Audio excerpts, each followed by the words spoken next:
La somniloquie, trouble encore mal connu de tous, est le fait de parler en dormant. Une équipe d'FR314B a suivi 24 heures de la vie d'un somniloque. Ah non, non, non, non. N'importe quoi. Ah non, ah non, ah non, non, jamais. Laissez-moi tranquille. Comment tu fais? Alors, ce qu'on va faire, c'est commencer dans un premier temps par éviter la phase d'endormissement. D'autre part, je vous recommande d'ingurgiter des décoctions de vinaigre blanc à jeun à raison de 4 pots de yaourt le matin. 4 pots de yaourt.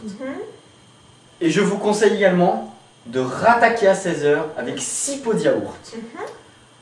Le soir, avant le coucher, je vous recommande d'apposer un ruban adhésif sur votre bouche.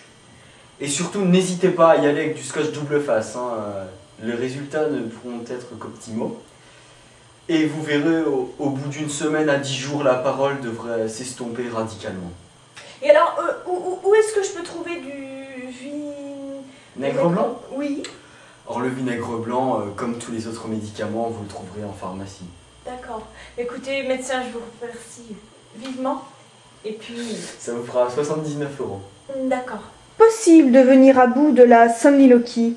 Bien évidemment, à condition de respecter la posologie attribuée. Et s'agit-il d'un trouble contagieux? Tout à fait.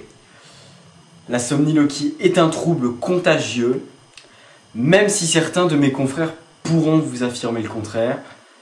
Je préconise, pour éviter tout risque de contamination, que la personne atteinte de somniloquie ne parle pas trop près de son interlocuteur. Professeur, une dernière question. Quelles sont les véritables causes de la somniloquie selon vous?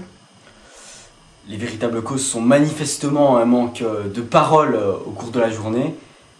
Les clients qui s'adressent à moi pour des cas de somniloquie sont des personnes qui parlent très peu, ou qui, que ce soit dans leur vie privée ou dans leur travail, elles ne parlent que très peu, le minimum.